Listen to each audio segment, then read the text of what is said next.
X-Slayer. Your hack blood powers are too weak. Only by supporting this channel on Patreon can you achieve your true hack blood potential.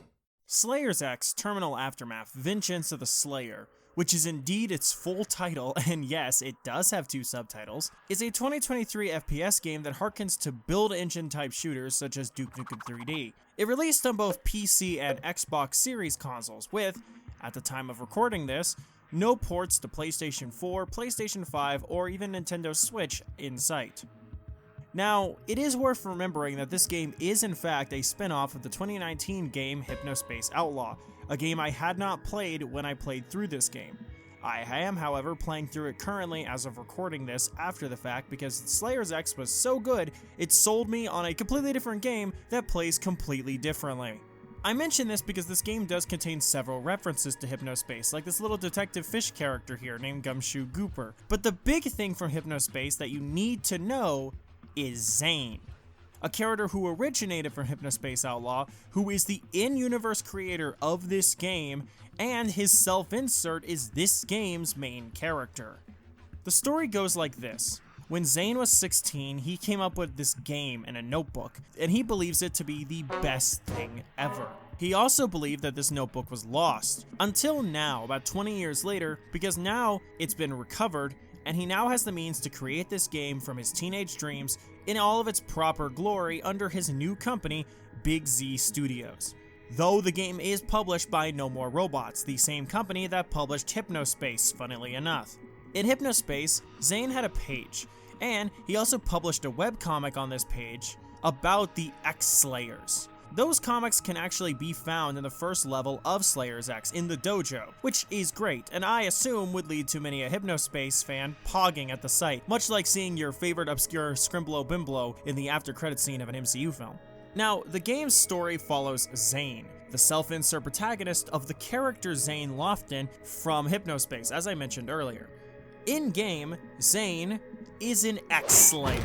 And X-Slayers are these super cool assassin warrior fighter dudes with awesome powers that are powered by the mysterious, mystical, and very radical and green hack blood. Zane is trained by Mikey Sikey, his X-Slayer sensei, who is not so subtly based on the lead singer Mikey Sikey of the fictional band Seepage, who are Zane's favorite band since his teens, by the way. The opening cutscene of this game immediately comes off on the right note, as it shows the two of them training, with Zane firing his dual pistols all cool-like and in slow-mo in the air, and Mikey Sikey epically using his S-blade to slice the bullets, all before Zane unleashes hack blood powers. Stephanie's here as well, the third member of the X-Slayers and the only girl on the team. She's the main girl that Zane has the hots for, but she's got the whole playing hard to get thing going on. Whoa, Zane, if you keep doing moves like that, I might let you go out with me. Stephanie unfortunately discovers that she has to go to work at her job, a burger joint by the name of Sloppos. Totally bogus. Which leads to a playful jest from our man Zane, and her returning the favor by flipping the epic protagonist off, incorrectly I might add. And no, this isn't a one-time thing. Any instance of Stephanie flipping someone off in this game is done with the wrong finger, and it is really funny to me. Now tragedy strikes as the Psycho Syndicate begin to wreak havoc on the fair people of Boise, Idaho. Mikey Sikey tells Zane to stay behind because he's not ready yet for such a fight, but Zane argues, insisting he has to go too because the apartment buildings that are being attacked right now are the same ones his mother lives in. But then, this just in, psychos blew up Zane's mom when she was driving her car home. And that's it. Zane knows what he has to do now. He has to avenge his mother, or, as he so eloquently puts it, revenge her. From there, you gain control and are now in the shoes of Zane. Psychos break into the dojo, and you have to Frank Reynolds them by blasting as best you can to make your way out of the building, only to find Mikey Sikey on the ground. In his final moments, he hands Zane his signature S-blade, then informs him that their headquarters, the Steel Sewer, has been attacked. You know, if I was a different YouTuber who specifically talked about shooters or something, this is where the sewer count would go, but that's not my bit, so I'm just gonna move on. Mikey then dies just as he tries to tell Zane something crucial, cut off just at the final word. Obviously, it was going to be Dad, but Zane doesn't quite connect those dots. With that, Zane has his first two weapons, the dual pistols with their green S-shaped hammers, which are totally epic, and the S-blade, which... The S-blade has a hack blood charge. Anyway, the S-Blade has a hack-blood charge. The S-Blade has a hack-blood charge. I get it! I get it! The S-Blade, which has a hack-blood charge, if you didn't know, is your melee weapon. Typical of shooters, you know, when you run out of ammo, you need a weapon to go to, and this is that weapon. If the Hackblade meter at the bottom right is at 96%, you can use the charge to fire out a quick slash blast of Hackblood energy, much like the Master Sword in older Zelda titles, shooting a beam from your sword. You can actually get up to 5 shots of the S-Blade's beams depending on how much Hackblood you have at a given time. 96% giving you 1 shot, 97% giving you 2 shots, 98% giving you 3 shots, etc, etc, you get the picture. Now, there are 5 more weapons you get over the course of the game. Those are the Glass Blasta, my favorite weapon, and this game's shotgun, which is fueled by shards of glass, so there's actually a purpose to breaking windows in this game, as it actually refills your ammo for this weapon. Not just windows, by the way, basically anything made of glass, TVs, bongs, actually, unironically, bongs, stuff like that. It's best used up close and personal, and can even one-shot a lot of enemies if you're really close to them, because you are just firing shards of broken glass at them.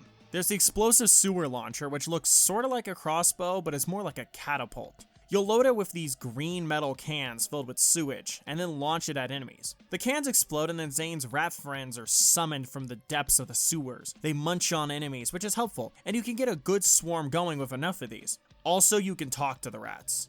Psycho meat tastes awesome, but we would really like some cheese. The X100 Rapid Mutilator reminds me of the Heavy's main gun in Team Fortress 2, but it's way lighter. It's essentially the machine gun weapon of the game, and I found out after my initial playthrough of the game that apparently shooting the gun downward can elevate Zane upward when platforming.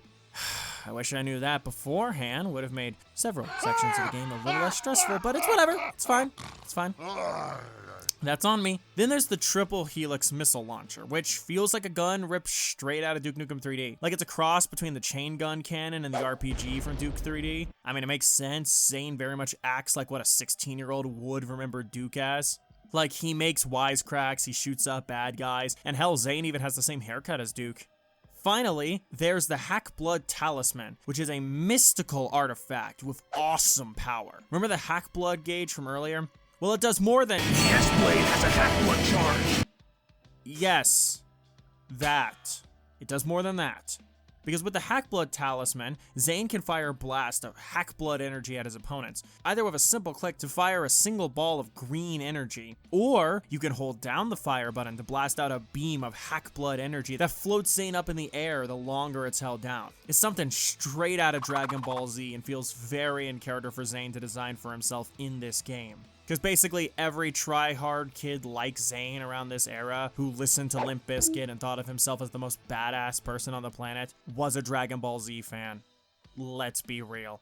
This weapon's charged attack can just eat through crowds of enemies, and it's 100% worth its cost of use. In the level you get it in, Hackblood energy charges over time, but in basically any other level besides that one, it's a finite resource that you have to recharge with pickups dropped by enemies and whatnot. I played with mouse and keyboard because, well, this is an FPS on PC not named Call of Juarez Gunslinger. With that in mind, you switch between weapons via the 1 through 7 keys on your keyboard, but you can also switch weapons through the mouse wheel.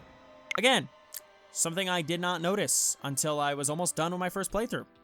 Man, I really gotta stop fucking doing that. If a gun you have equipped runs out of ammo and you try to shoot it, the game will automatically switch you to a nearby gun on the left. If that gun is also out of ammo, the process repeats. It's helpful given you might not be immediately paying attention to ammo count during a more hectic firefight. In general, I'd say the gameplay is very smooth and responsive. It's honestly just a really fun game on its own to pick up and play for several hours, helped by its admittedly short runtime, as I beat my first playthrough of the game in about a little under 5 hours. Though, as I've said before, a short single run can be definitely extended by good replayability value, which definitely will extend the overall playtime. And considering how fun and enjoyable the core gameplay of Slayers X is, it's a very replayable game in my opinion. Level design is also really good. Like, yeah, the levels are fairly easy to get lost in, especially on a first go around, but each level is so intentionally designed and super detailed that it's impossible to deny the level of talent and quality that's on display here. The game had a few technical hiccups and quirks though, like the game occasionally freezing for a few seconds when the gameplay got a bit too hectic, or the way less important graphical quirk where occasionally the S-Blade cursor from the menus would stay on screen and layer over the crosshair awkwardly, but a quick pause and unpause fixed that, so it's not even worth pointing out. The biggest glitch that I experienced in my time playing the game was during the computer level where you acquire the Hackblood Talisman, i.e. Cataclysm in the computer. See, you need to kill every single enemy to open this door and finish the level. I did just that, and I killed every enemy, but the door still didn't open. So I assume I missed an enemy or two and searched the entire map for whoever I missed. After several minutes, thankfully I had recorded all the footage of my hapless searching by the way, I had a stray thought. Nitrad mentioned in his own video on this game that he experienced a couple glitches where a set thing that would need to happen wouldn't happen, but would be fixed with a simple reload of his last save. Feeling like it couldn't hurt, I reloaded that save, and immediately the door was just open. Overall, I'd consider the game fairly smooth, and like James said in his own video, indie devs are always combing back over games like this long after release just in case, and patching these stray bugs here or there, so I'm sure this problem will be gone after a while, and hey, it might have already been fixed by the time you're watching this. On gameplay, again, the game not only has a decent variety of weapons, but also a solid variety of enemies across its levels. You've got the basic psychos, your standard enemies like Shadows and Kingdom Hearts, or the Imps in Doom. You've also got the Injecta, these rushdown enemies with gnarly needle-themed designs that I really like, by the way, aesthetically speaking, who charge at the player while shouting out absurd gibberish. A crowd of these dudes can easily overwhelm you if not handled well, but a good blast of glass or rounds of bullets will do them in no problem. There's the Jesta, these floating monsters who look like the Cacodemons from Doom, but if they were made for the game Carnival instead. They shoot blast at you, but will also charge at you as another means of attack. Jestas also have larger variants in the big sicko Jestas, who are massive, gross-looking variants of Jestas who spit out Jestalings, who follow the player kinda like heat-seeking missiles, but can still be dodged, although I found it more effective just to blast them instead. Again, Frank Reynolds. They're Springjackers, these psychos who let out these insane laughs while sending out bouncy bombs, which are, as the name implies, bombs that bounce toward the player when sent out. You can shoot them to explode them early, even take out Springjackers with them if you're quick enough. Also, there's Poo Guys. Yes, actually. Living shit is an enemy. Spiritually succeeding conquers Bad Fur Day in a pretty unexpected turn of events. These shitty little fellas usually come in packs and make loud, very obvious, wet-sounding whimpers when nearby. Shooting them should flush them away, but the crappy creeps will often explode into a group of smaller shits that you then have to defeat as well. They attack from a distance by spitting corn at you because, again, Great Mighty Pooh successors. And finally, we have the Were-Gunna, which is a werewolf enemy type, and easily the most dangerous of the regular enemies in my opinion, due to the fact every werewolf comes complete with rocket launchers. Rocket launcher! Is that normal? One sec, I gotta check something.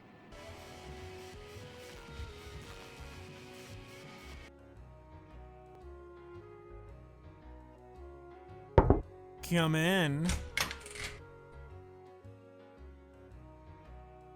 Well, now what do you want?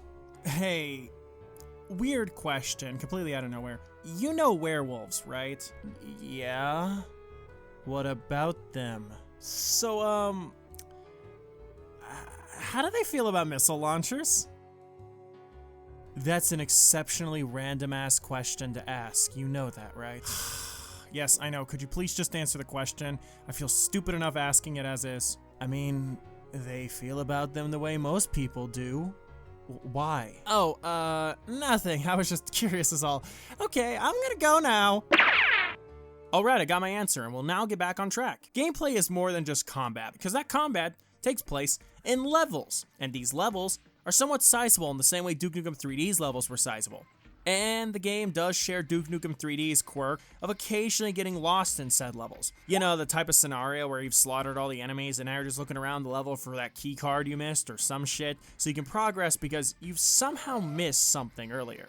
Like, a lot of my footage is me getting kind of lost at different points, stumped on what to do or where to go next, so I wandered the environment in hopes of clicking the pieces into place. I want to criticize this because I can 100% see this becoming frustrating, but personally speaking, I feel it does a good job at capturing the essence of the late 90s era build engine shooters, again, like Duke Nukem 3D. So to me, there's points artistically for that, if nothing else. Just know that exploration is an important part of gameplay. Which, I mean, at least that gives you even more motivation to explore these very detailed maps and discover their hidden secrets. Secrets within a level can include little Easter eggs, weapons being given to you earlier than usual, and even just funny stuff like little rat colonies where the kings of said rats demand cheese of you. And you can actually find that cheese in the level and bring it back to the king. There's 4 of these Bring the Rat King cheese objectives hidden in 4 different levels, and there's even an achievement for doing all of them. The game's very bizarre in places if you haven't noticed yet, because rats are the best friends of the X-Slayers. Enemies include living feces, as stated earlier. The soundtrack is primarily composed of nu metal music that feels straight up ripped out of the late 90s, early 2000s era. And despite the game being just as gory and violent as any of the other old school shooters like Doom, Zane just refuses to swear in like any of his comebacks.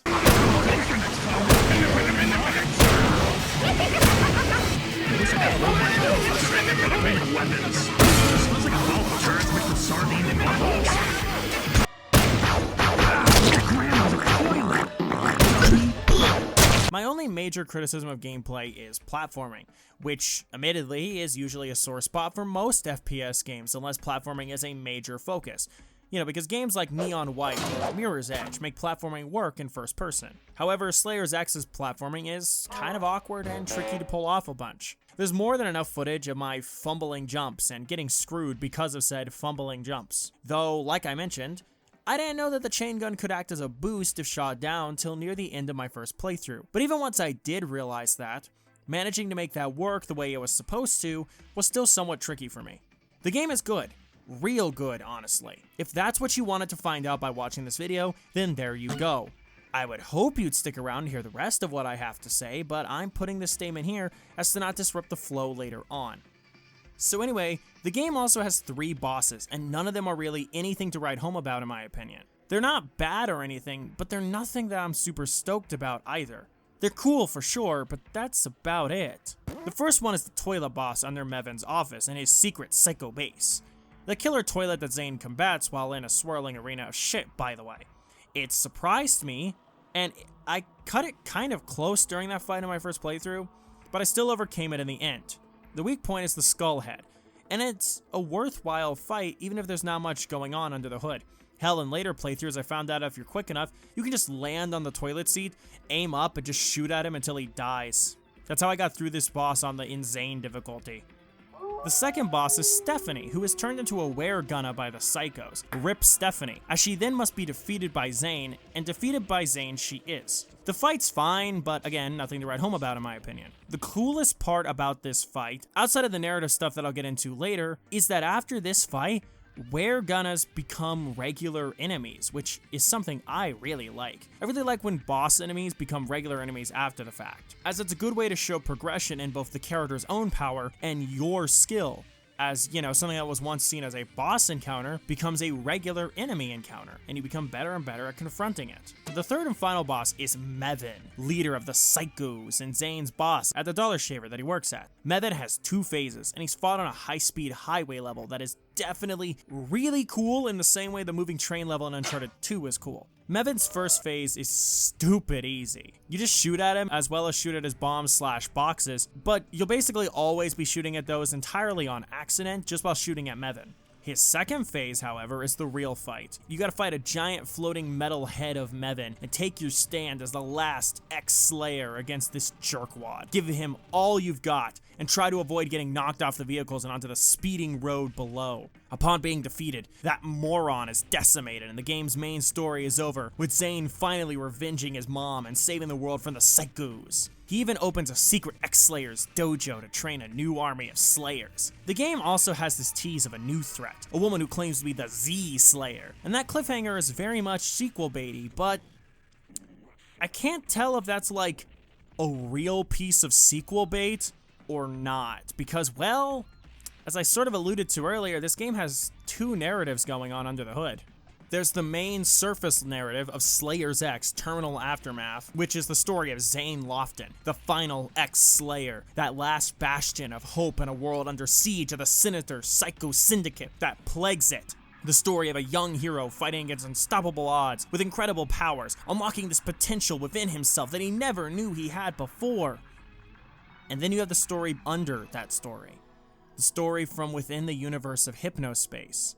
Reality, so to say. That story is of Zane Lofton, a 38-year-old man, a single father raising his son Mikey, named after the lead singer of his favorite band. The one who, within Zane's fiction, is his father, and is also his hack-blood sensei. Evidence and hints at Zane's real life are sprinkled all throughout this game, and that's all playing into the meta-narrative of Slayer's X. Doing research on Hypnospace after playing this game, I gained way more context on who Zane was, and discovered just how unpleasant and immature he was in his teens during the events of Hypnospace. He was exceptionally full of himself, and was even just a plain fucking creep at points. And when I say creep, I mean sexually harassed a girl on Hypnospace when he was 15 by making unwanted advances, and then getting angry when said girl found him creepy type of creep. Yeah, no, Zane was far from a good person in his teens. Hell, something else he did during the events of Hypnospace was create his Got Game or Way Lame page on the Teentopia website, which was basically just a means for him to mock people he had vendettas against on Hypnospace. By all accounts, he was just an edgy, try-hard little shit of a kid who lacked any form of self-awareness. Zane states in the intro he came up with this game when he was 16, and that shows. From the juvenile writing to the fact the main villain, Evan Raniels, is a clear and childish mirror of Kevin Daniels. If you don't know who Kevin Daniels is, that's the guy that Zane's mother was dating in real life, her actual boyfriend. Similar to how Mevin is the boyfriend of Zane's mom within the fiction of Slayer's X. The way Mevin is named, just replacing the first letters of his first and last names, as a shallow attempt to mask who you're actually representing is so realistic, in a way.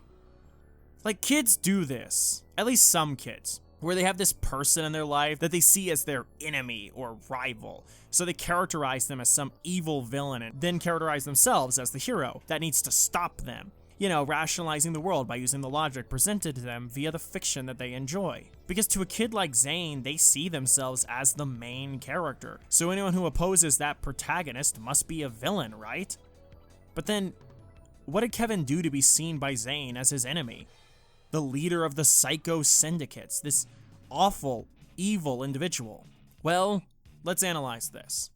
Kevin Daniels was the man that was dating Zane's mom, and he was Zane's boss at the Dollar Saver where he worked in real life. The Dollar Saver is actually one of the levels in the game, but it's called the Dollar Shaver, and this is important because, fun fact, basically almost every level in Slayer's X is based on real places from Zane's life. And those places being in this game radiates the same energy as someone recreating a place they actually know as a Doom mod. It's kind of like that Doom map, myhouse.wad, without stuff like the back rooms or that Shrek boss fight taking me out of the experience. There's this Fun Center level, for example, which is actually the Dollar Shaver level, as both places are directly right next to one another. Exploring that map, seeing how much detail is put into it, it's clear this is somewhere Zane's been to and seen plenty of times. Most likely it was somewhere Zane's mom took him multiple times when he was younger. They probably went to the Fun Center quite often right after they were done shopping at the Dollar Saver. And some of you might be wondering why you'd ever grocery shop at a dollar store, and that would say a lot more about you than it does anything else. But to tell you, it's because Zane grew up lower class. And there's evidence to that as well within the game. When you make it to Zane's apartment at the end of the first level, you see that Zane's mother slept in the living room on a pulled-out couch because there's only one bedroom in the apartment, and she gave that to Zane. Then there's the bonus levels, specifically the unfinished city of Boise, where Zane gives developer commentary about the level, and we learn a couple of details about Zane's past, as well as a detail about his current life. The detail from his past that I want to highlight for this topic is him mentioning that he and his mom used to go to the Idaho DOH a lot when he was younger. He distinctly highlights this memory of the front desk lady giving him a backpack full of candy. But the point I want to make is that Zane's family didn't have the best or most consistent situation housing-wise. Environmental storytelling, if you haven't realized yet, is fairly common in this game, like the power company being named Pay Up Power Company, which, to me, implies that Zane views the electric company as money-hungry vacuums with no souls. Perhaps his family had their power cut multiple times during his childhood. Who knows? But it's there, and it makes me think, which could be said about a lot of things present within this game. Another detail we learned from the unfinished Boise level is that Zane funded Slayers X's development with lottery winnings, and he's run out of lotto money. He ran out of it by the end of development, which means he's broke again, and all of that money was invested on this project. I'm gonna come back to that point in a moment. There's also what we learned in Hypnospace, as when Zane was hacked by Timageddon, not only was his page vandalized, but a lot of personal info about Zane was leaked as well, such as the fact that Zane was only able to afford a Hypnospace headband in the first place because of his mother's boyfriend Kevin, who bought it for him. And learning that detail, again, made me wonder what Zane's beef with Kevin is. From what I could learn about the guy, he seemed to be a fairly stand-up guy. Probably not perfect, but still. But consider this though. Slayers X was a concept Zane came up with when he was a teenager, and he distinctly mentions that he came up with this game when he was 16.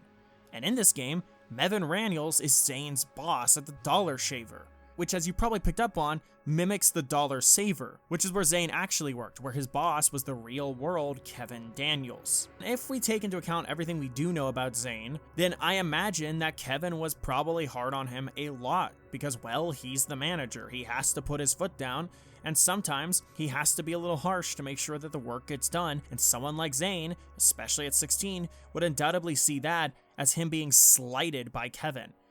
And as we know, Zane doesn't exactly take being slighted super maturely. Like, look how Mevin is portrayed in this game. He looks uncomfortably creepy, with purple bags around his eyes, strange facial expressions. His model doesn't even look like he belongs in this game. Mevin also talks down to Zane a lot, and gloats about banging Zane's mom, which I honestly doubt Kevin actually did. Kevin maybe talked down to Zane a little from time to time because he was an adult, but I'm 100% sure the man did not gloat about banging his mom in front of him, because that's not something well-adjusted grown adults do, you know? But then, there was something I learned after beating the game that, within mind, changed everything. It put so many pieces in place. Okay, so you guys know the YouTuber Civvy11? He does videos, specifically on old PC games and the like. Anyway, he did a video on Slayers X, and at one point he shows a conversation he had with Zane via Twitter DMs, and well, it kind of illuminated exactly why Zane hates Kevin. In this conversation, Civvy asks Zane how much his mom liked Kevin, and Zane says the following. He was rich, so she liked him a lot at first, and then she dumped him after he kept cheating. And hearing that, it all made sense to me. Of course Zane hated Kevin. Not only was he his boss at a shitty dollar store job, but he also cheated on his mom. He hurt her, broke her heart most likely. And that was something Zane just couldn't forgive. But he couldn't do anything about it. Not really. His only form of revenge was to represent Kevin as the evil leader of the Psychos, this arrogant jackass who thought he was hot shit for banging women without caring about them as people, and threatened the safety and goodness of the world. Because for Zane, his mother was the brightest light in this world, a world that constantly felt against him. Again, it's no fucking wonder he hates him. Holy fucking shit. Personally, I believe Kevin met Zane's mom because she'd shop at the Dollar Saver a lot. Because she was a regular, she got friendly with the employees, including the manager, because that just happens. And the two of them hit it off. Zane's mother probably liked how Kevin made her feel. He probably made her feel attractive and wanted, which were probably things she hadn't felt in a while, assuming her self-esteem was low after her husband left her. Something that's entirely an assumption, admittedly, on my part, so keep that in mind. But her husband leaving her isn't an assumption. It's flat out canon, considering that she was dating Kevin at one point, and there's no sign of Zane's father ever being in Zane's life. The only family photo we ever see of Zane is just of him and his mother. The one in the living room that you can see in the first level. It's literally just him and his mom. And the apartment also, like I mentioned earlier, only has signs that Zane and his mom are living there. And Zane never mentions his dad, neither in the actual story of Slayers X or in any of his recounted memories in the bonus levels. This is also why I find Mikey Sikey's role in Zane's life kind of tragic. In the game and within the fiction of Slayers X, Mikey Sikey is Zane's father.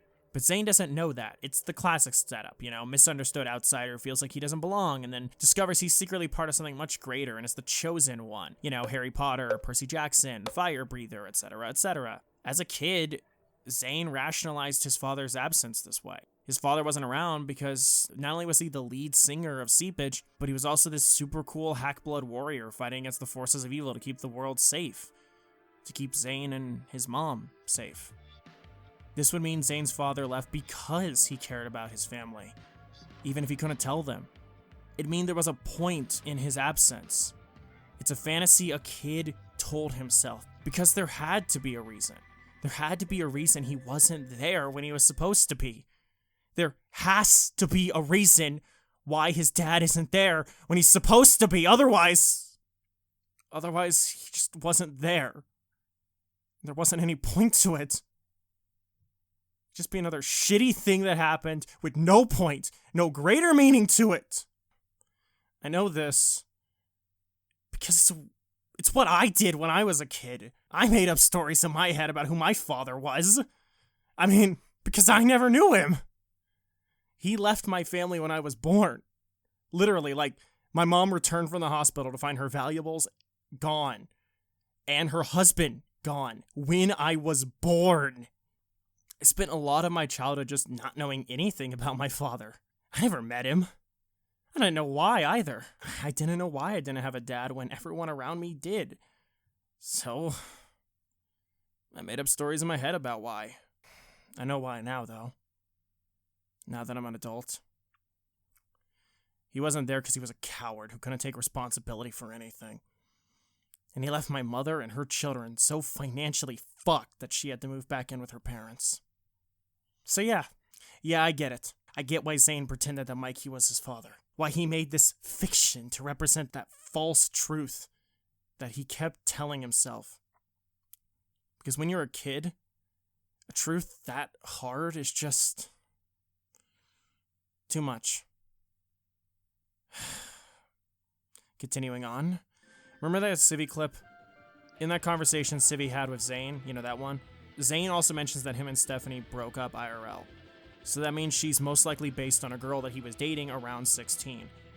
How long they were together is anyone's guess, but I have my own theory. I believe Stephanie, this girl, is based on Zane's girlfriend when he was 16, who then became his wife later on in life. Because the thing is, the real Zane is currently a 38-year-old single father, and we know he's a father because his kid's art is in the game. We also know through his Twitter that while he's separated from his wife, his son's mother, they still keep in touch, and I personally believe Zane made a point to make sure that they kept in touch, so that Mikey, his son, would have both of his parents in his life. Something Zane never got. I think it's why in the game's story, Stephanie gets transformed into a weregunner. Someone Zane saw as a friend, a confidant, someone he could trust, transforms before his eyes into an enemy. Someone with the goal of hurting him. In that context, it makes what was a fairly unimpressive boss fight into something a bit more meaningful.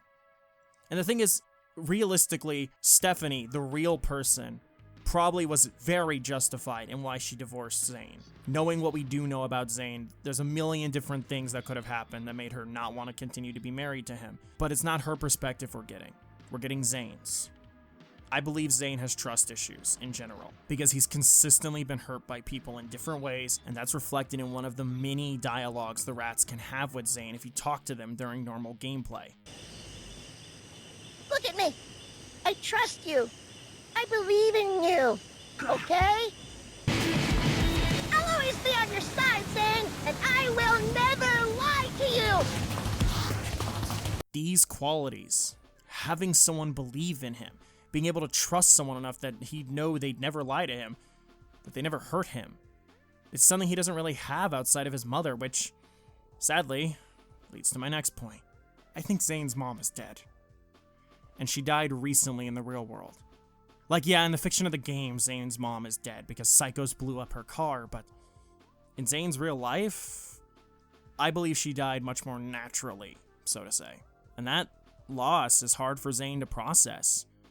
It's why anytime Zane mentions his mom in game, it's usually in this melancholic or somber tone that contrasts heavily with how he says anything else. Like in the first scene we see Mevin in. After Mevin brings up Zane's mom, Zane gets furious, and there's a pause between words before he says how his mom died, almost like he's hesitating. Remember how I mentioned Zane invested all of his lotto winnings on this game? Well, there's this hidden secret in the Boise Potato Festival level where if you fall in a very specific place, which is easier said than done, for me at least, you'll find a secret room put here by Adam, the guy Zane got to program the game canonically. Here, he reveals that he did this as a favor, fulfilling an old promise he made to Zane when they were 16. He reveals he felt bad for Zane, because the guy's got a kid and genuinely believes this game will take off and get him out of his dead-end manager job at the dollar store. Zane's the manager at that store now, because Kevin's gone, and Zane's been working at this same place from 16 to 38, and that's a thought, all right. At the end of the secret room, we see a photo of Zane in the present day. Any photo we've seen of Zane before this, like the real pictures of him, have been him either in his teens or early 20s, but now we see him in the present day, and it all clicks. Slayer's X, Terminal Aftermath, Vengeance of the Slayer is his last chance. His last chance to escape the town he's lived in all of his life. His last chance to make it. His last chance to give his son better. His last chance to be the super cool, important guy he saw himself as. And his last chance to die peacefully, knowing he won't be leaving his son like his mother did him. And he, in a way, knows it won't pay off. And that thought terrifies him. The song Against the Wall from the game's soundtrack, the main theme of the game, shows this. For starters, the title Against the Wall is reflective of Zane's feelings. He's backed against a wall. He feels trapped. In the later lyrics, we can't do what we want. Walls closing in on us. No chance to get away, they're closing in. The world is closing in around him. Any chance to escape is getting further and further away from him as the crushing weight of reality, his reality, crumbles down around him. Give me a sign that you can come collect my bones and all, 'cause we ain't got no chance at all. Zane wants to know that when he dies, he won't be leaving his son worse off. He wants his son to succeed. He wants his son to turn out better than he did, even if he doesn't fully realize that fact. But he has his doubts that Slayer's X, this game, will actually succeed in the way that it would need to. In a way where he will be saved and that all of this will have amounted to something. And in a way where his son will have it better off than he ever did. Because it might be too late for Zane, as he's still unable to let go of his immature worldview. But there's at least enough awareness in him now that he knows that it isn't just his life that he's fucking up. Not anymore. But he just isn't aware enough to make the right calls and save himself. There's a part of him that knows this game won't be his ticket out like he'd want, but maybe, just maybe, it'll do well enough that maybe things will turn around just enough, and maybe he can finally be the person he always wanted to be. I can't make it out of here without you. He doesn't know what he's doing. He doesn't know how to save himself at this point, and his mother, the one bastion he could always turn to throughout his entire life, is just gone. So, no other option, he fell back on what gave him an escape when he was a kid. Because as a kid, he created the X-Slayers to escape his life and the problems within it. And now, as an adult, he's returned back to his old escape because nothing makes sense. And he doesn't know what else to do, so he just retreats into the past. You can hold on to the past. I'd say you need to in some regard, so you can reflect on what's come before and learn from it. But if all you're doing is living in the past, you're not allowing yourself the chance to push forward. The past helps make us who we are, and we shouldn't forget it, because it's only through learning from that past, appreciating what came before, and preserving that memory for the future that we can grow at all. But we also need to allow ourselves the chance to push forward, to embrace change, to look forward and grow as people. And Zane just won't. I hesitate to say he can't, but I know he won't, considering all that we do know about him, and that's depressing. To see someone unable to accept reality, unwilling to allow themselves the chance to grow and change, and just holding themselves up in a pillow fort of their own creation, trapping themselves in the exact same old that they so desperately want to escape from. And in a way that's so human, so genuine, and so honest in a way that I wasn't expecting from this game going in. I don't know what else to say, but I'll leave you with this last statement. The past is a wonderful place to visit, but it's no place to live.